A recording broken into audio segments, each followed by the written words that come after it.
Welcome to the Bates Little Shop of Horrors. Coming to you dead from Bates Nursery with your hosts, Ben and Veroline. Welcome to the show.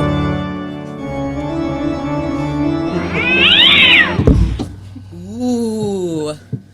Spooky. Welcome all you ghouls and goblins. Yes.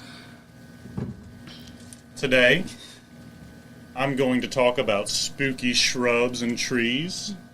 Caroline is going to talk about spooky arrangements.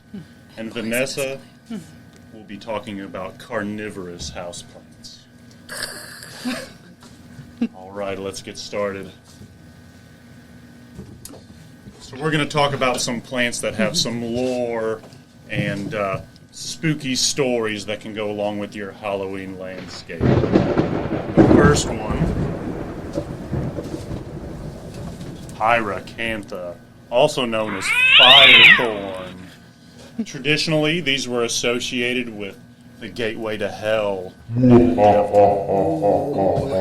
are loaded with pumpkin-colored fruit and big thorns, so watch out if you have these on your front porch for trick-or-treaters. Second spooky shrub is elderberry.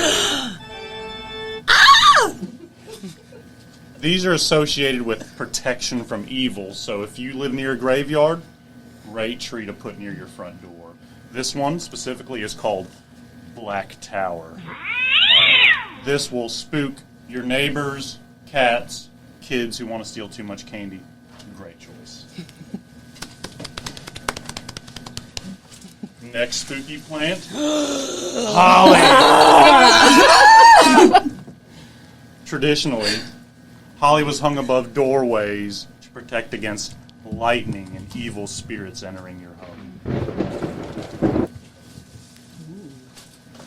I'm getting scared right now. The next one most of you will be familiar with, hemlock. Hemlock. This is a very pliable tree. Hemlock is typically associated with witchcraft and poison. Most people are familiar with hemlock poisoning in literature. And our second to last are the hazels, or witch hazel. I've got one here that's called Father Gila. Also in this hazel family is contorted filbert. Ooh. And regular witch hazel. This one's called Blue Shadow. This will really spook up your shade garden. I have one. Wonderful. And these are typically associated with magic, dark magic, and divining. So, go out and find water with one of these guys.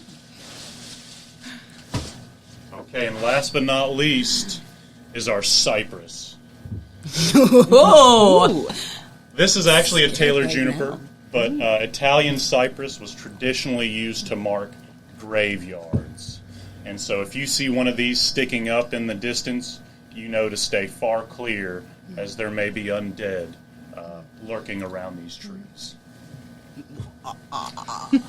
There's a few more spooky plants we have out there, but feel free to come on the lot, dress up, and we'll show you to those scary shrubs for your landscape. You must come in costume. Yeah. You must come in costume. It's a necessity right now. Absolutely. Next, I'm going to turn this over to Caroline for your spooky potted arrangements. All right. Ooh, who's ready to get scared? Everyone is.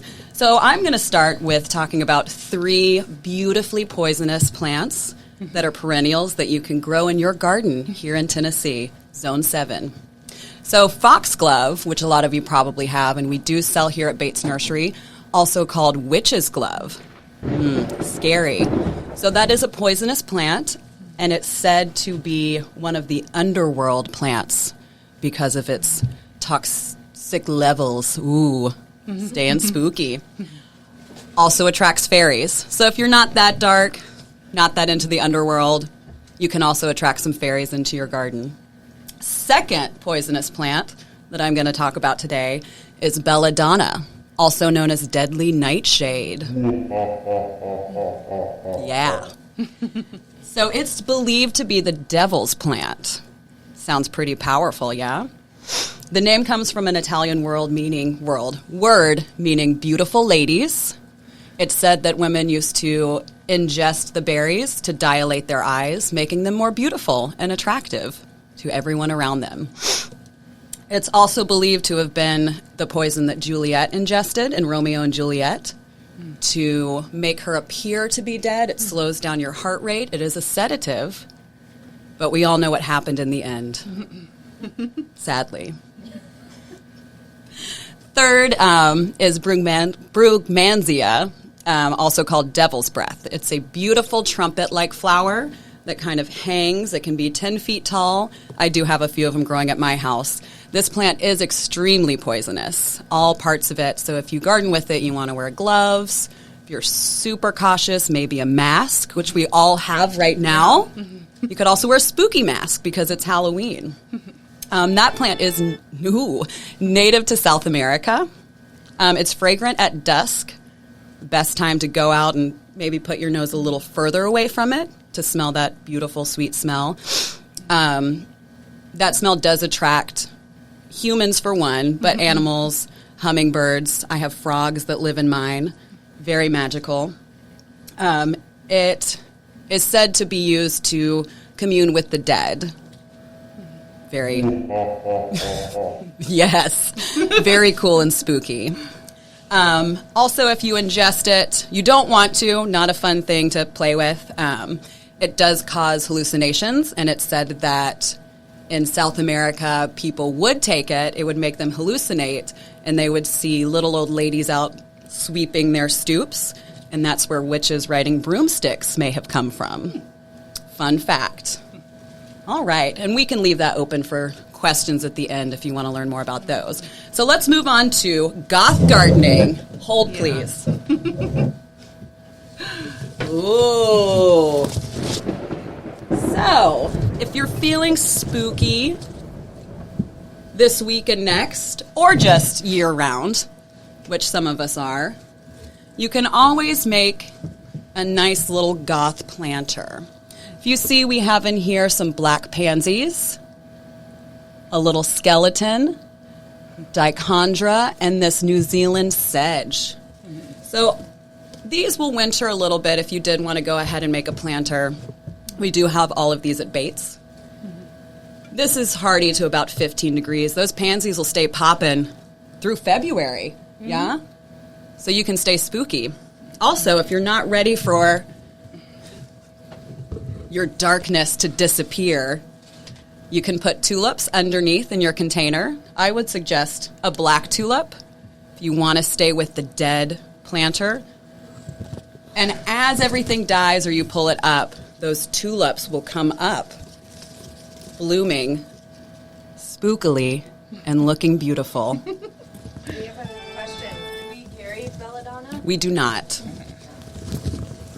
We carry foxglove. That is the only one of the 3 poisonous plants that we do carry. Good question, though. All right, so now let's talk about a goth garden. So if you have a nice property or a nice yard and you're like, I love a good goth container, but I want to keep this going all year, why not put some perennials in your yard? So we've got some nice ones that are dark that will come back every year. You can also stick some wrought iron things in there, maybe some dead flamingos like I have that are skeletons. So we've got this nice bugleweed. It's going to be a low-growing plant. It also has some medicinal purposes as well, which is nice. You can do a little bit of research on that. Ooh, coral bells. This one, yeah. This one is the frosted violet. We do have a few different varieties. I'd say like 4 or 5 here at Bates that are darker purple. We have like an electric purple that's super scary, which we might be sold out of. Ooh. Hellebores. Black diamond. This is a great plant to add really to any garden if you're not into goth gardening. It does bloom late winter, which is great before everything else starts emerging. and it's an evergreen. So you can have a little bit of life in your dead garden. Now, if you're looking for a little bit of pop, a little bit of color in that goth garden to kind of change things up a little bit, you can go with a toad lily.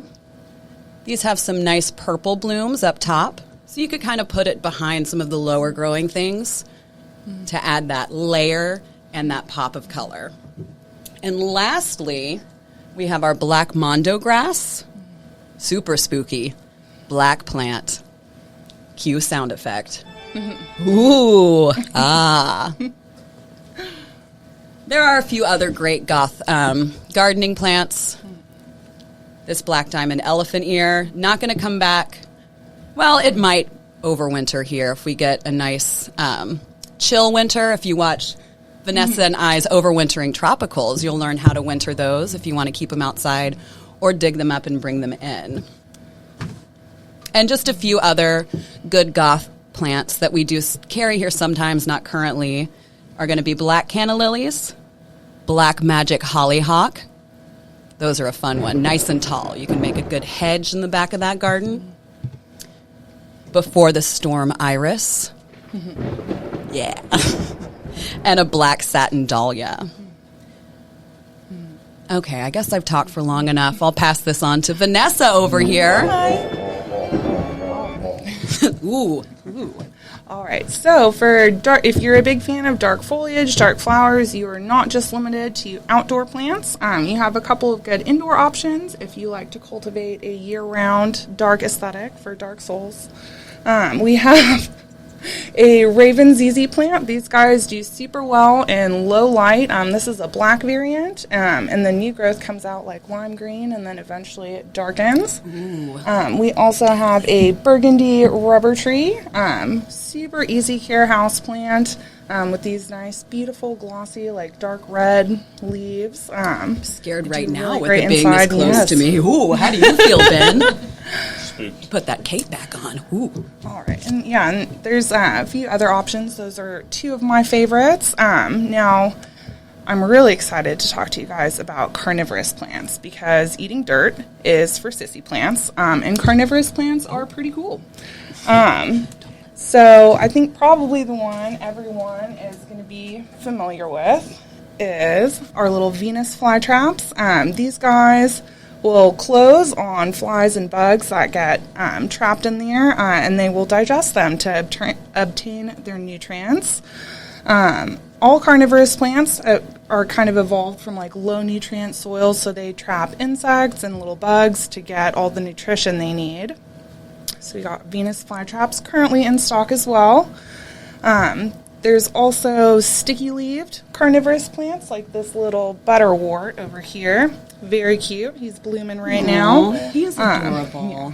So these Not guys too have little spooky. sticky leaves. It's very good at catching fungus gnats, which is great for your indoor garden. Nasty little buggers, and they use it to make these beautiful little purple blooms. It's kind of the color of brains. It is, Oh, yeah, it is the color of wow. brains. Look at that. Good connection there, Ben. Yeah. And then pitcher plants are another one that we've got a big variety of right now. We have this little scarlet bell, a Sarracenia. These guys have little liquid-filled traps that catch insects that fall in, and they digest them. These guys will actually do great in like part to full sun outdoors for the summer. A couple species are actually hardy here, like Purpurea. Some of them, like this guy, you would want to overwinter indoors as they're not quite as cold hardy. And then there's also the tropical pitcher plants, which are one of my favorites. We've got this little guy, the Lady Luck, out front here. They grow their pitchers from the ends of the leaves. You would find them in rainforests, kind of in like dappled shade. A lot of them will vine and climb as well. Little guy. This is another one we've got, the Alata. This is probably one of the easiest to grow carnivorous plants. They do great like indoors in like a bright room. You can also move them outdoors for summer. That way they're able to catch, bugs and everything naturally. And my absolute favorite is my big guy. This is Nepenthes Miranda. It eats bees and wasps during the summer. And it grows these big traps. Ooh, spooky. Yes. Now, one of the questions I think I get a lot in the garden center is, how to take care of carnivorous plants. All of them do like to stay pretty moist, and they don't like a whole lot of minerals in their water, so you can use rainwater or distilled water to water them with. That way they don't get any salts around the roots. And then for feeding, usually, live bugs are going to be the best thing for them. You would actually be surprised at what they will catch in your house. But yeah, moving them outdoors for summer is a great way to get them beefy and well fed. They're having trouble hearing you. Sorry. Raise your mic a little bit up. Raise it. Raise it up. Technical difficulties, excuse me. There we go. A little bit of technical difficulties there. But let's see, where was I? Just for feeding them outdoors for summer is going to be best, where they can catch insects. You can also do a little bit of fish flake in the traps. That is going to be nice and gentle. Do not feed them meats. I've had a couple people ask about that.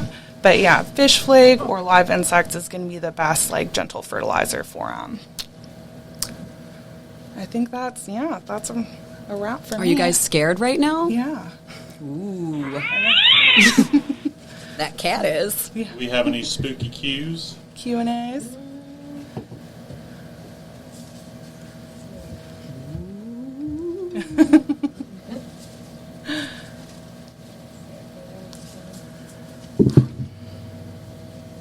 Look at that little guy. Just hold So this cute. up for everybody. Yeah. Ooh. What was the name of the last plant with the tuber flower? The butterwort, I think, the little guy, the blooming guy. To your left. Oh, this guy. This is its picture. Yeah, this is called Nepenthes Miranda. It's a hybrid, actually, of two natural ones. Just closer to the microphone. Close to the mic. Sorry. It's okay. It has a date on it. So don't worry. But yeah, so this is Nepenthes Miranda. So this one's like a man-made hybrid, but it grows these really big traps, and this is what they will use to catch and digest their insect prey. That is giant. Oh, I don't want to fall into that one. I don't know about you, Ben, but ooh, scary. And what about the sedge? Is the sedge a perennial, the New Zealand? It's not a perennial. It's going to winter to, I think, about 15 degrees. So if you put it in a planter on your porch, it'll last a little bit longer if it has some cover, but it won't last through the whole winter. You might even be able to bring it inside and get a little bit extra few weeks. That's Bring you into a spooky November. Yes, keep it spooky all year.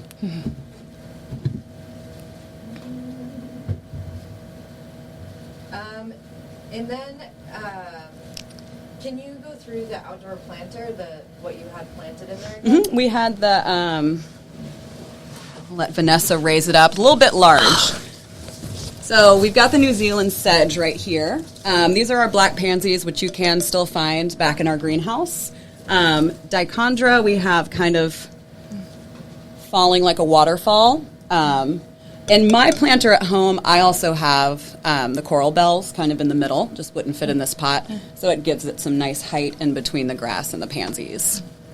And again, if you want to keep that planter going into the spring, ooh, I'm scared right now, you can go with tulips underneath, and you clearly don't have to do black goth tulips. You could do whatever color you like, maybe more of a spring color, or keep it spooky.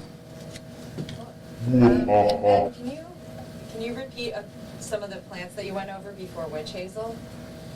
Yeah, before witch hazel, I went over. Closer to the mic, too. I went through hemlock. Tsuga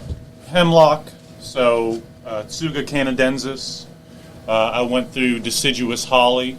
Little goblin was the holly with red berry. There's also an orange goblin with orange berries. We talked about elderberry, which a lot of people do grow for the fruit. We do carry certain ornamental varieties, and the one that we have here is Black Tower. We also have one called Black Lace, which is also fairly spooky. And then first I talked about pyracantha. which is the plant with thorns and with nice pumpkin orange berries.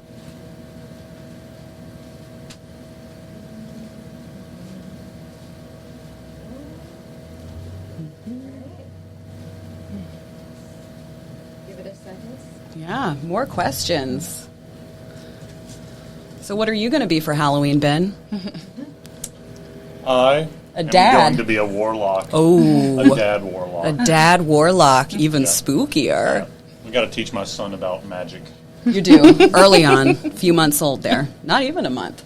Yeah. Vanessa? Oh, I gotta go with my witch's costume. I mean, I think that's basically an all the time sort of thing for me, but Yeah. Halloween, Yeah. people won't think I'm weird. That's right. You're one day to be normal, just like me. Just like you. Perfect. Oh, I think that's all the questions. okay. Oh, well, this has been fun. Yeah. See you next year. Thanks for tuning in. Happy Halloween. Ooh.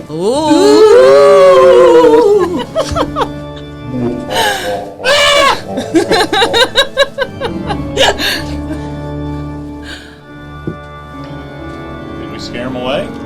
We might have scared them away. Are we still on? Are we still live? Okay.